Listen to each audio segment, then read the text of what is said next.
ini jadi saksi sejarah kekuasaan Belanda di Jawa Timur.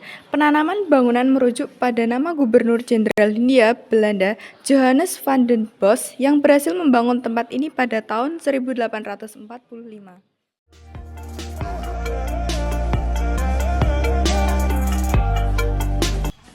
Izin Bapak, kami dari SMA 1 Maspati ingin melakukan wawancara di Benteng Van den Bosch ini. Untuk Bapak sendiri namanya siapa? Saya Pak Nanang. Pak Nanang selaku dari pengelola benteng ini.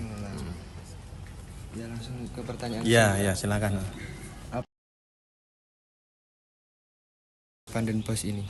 Untuk daya tariknya itu ya yang pertama, jadi benteng Van den Bosch ini kan bangunan sejarah. Kalau kita lihat di Jawa Timur ini tidak ada selain benteng Van den Bosch, karena peninggalan Belanda satu-satunya di Jawa Timur ya mungkin hanya di Ngawi saja benteng Van den Bosch ini. Kemudian kalau di Jawa Tengah ada beberapa, di Ambarawa, di Jogja, kemudian di Solo juga ada, Semarang. Tapi kan untuk sementara ini benteng yang sudah direnovasi dan mungkin sudah bagus ya, salah satunya hanya di Benteng Van den Bosch. Itu yang daya tarik pertama. Jadi memang bangunannya sudah bagus. Yang kedua spotnya itu kalau untuk foto-foto apapun itu, termasuk mungkin untuk prewed, untuk foto shoot, foto yang lain-lainnya, itu banyak spot yang tersajikan di benteng ini.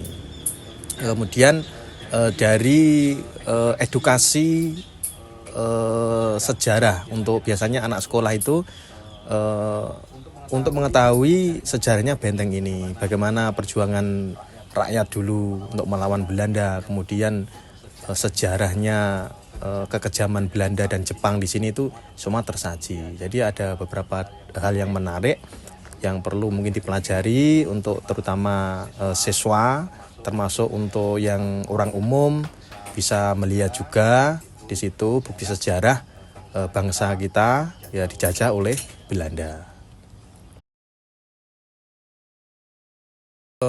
Semua kalangan ya, jadi kayak mungkin dari yang anak kecil kayak TK ada, SD, SMP sama SMA. Kemudian universitas juga banyak yang kesini. Kalau khusus anak sekolah ini kan untuk edukasi sejarah itu, jadi mempelajari sejarah budaya bangsa, sejarah bagaimana yang tadi saya sebutkan perjuangan rakyat Indonesia terutama di daerah Ngawi sekitarnya, itu untuk kalangan pelajar.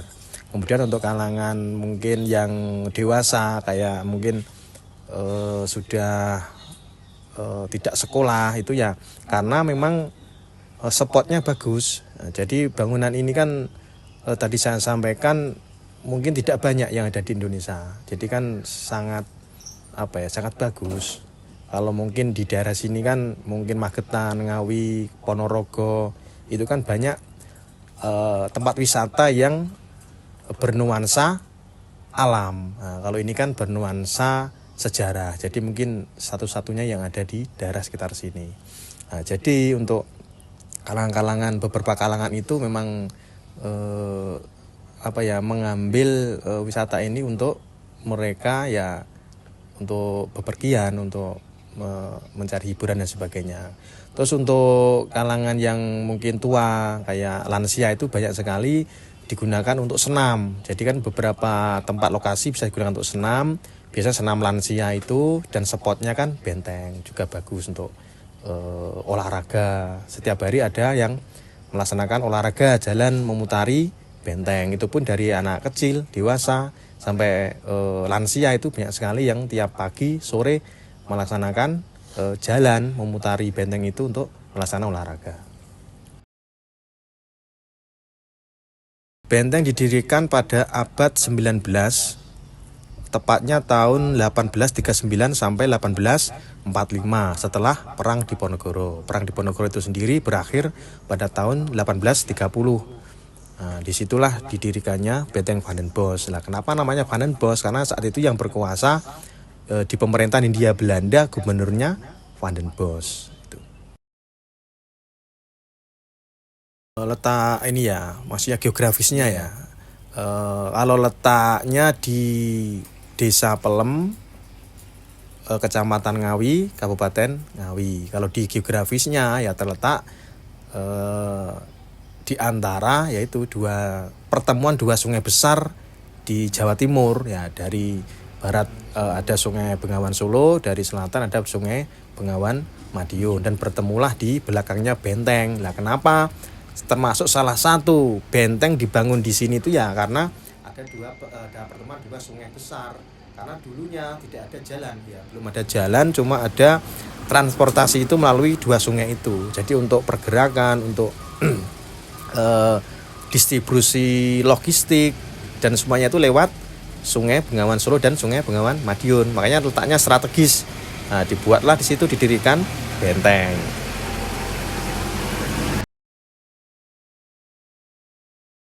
Jadi awal mula benteng ini revitalisasi atau dipugar itu pada tahun 2019.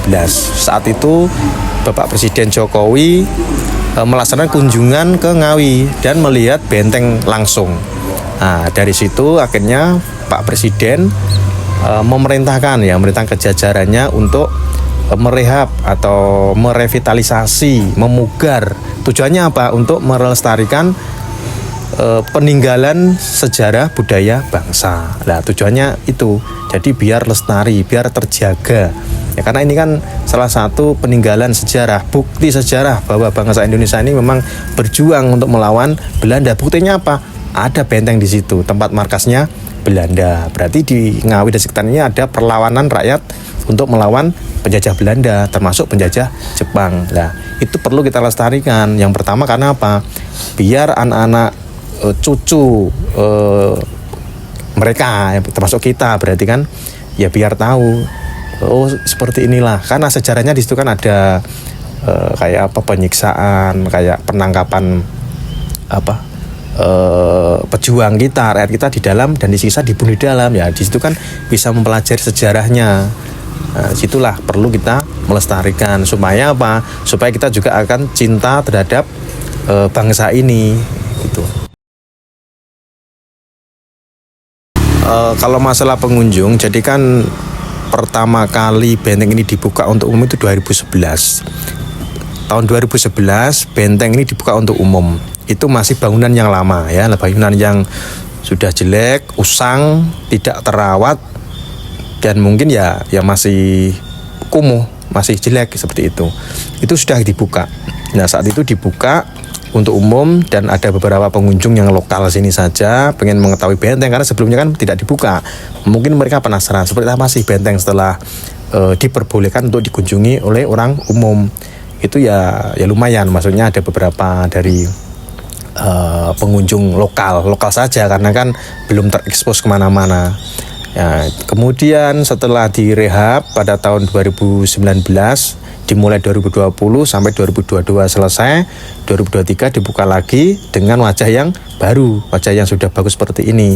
Secara otomatis banyak sekali pengunjung itu yang lebih tertarik. Karena apa? Karena dilihat dari data pengunjung baik lokal maupun yang luar kota. Luar kota itu termasuk ya Jawa Timur sekitarnya, termasuk yang dari Jawa Tengah itu banyak juga. Itu datanya lebih banyak. Kalau dulu mungkin hanya lokalan sini saja, itu pun tidak terlalu banyak. Nah, setelah direvitalisasi ini, dibuka ini, banyak sekali media-media sosial, baik itu di IG, di TikTok dan sebagainya itu ada yang ngepost, ada yang itu kan akhirnya apa? Dengan sendirinya benteng ini akan seperti diketahui oleh beberapa kalangan, termasuk dari luar kota. Dari situlah akhirnya benteng ini semakin ramai. Banyak pengunjungnya dari luar kota, termasuk dari jauh dari sini juga mengetahui dari beberapa medsos itu sebagai pengenalan kepada masyarakat sekitarnya dan termasuk yang luar kota. Jadi ya secara otomatis lebih ramai, lebih banyak pengunjung daripada yang dulu sebelum direhab.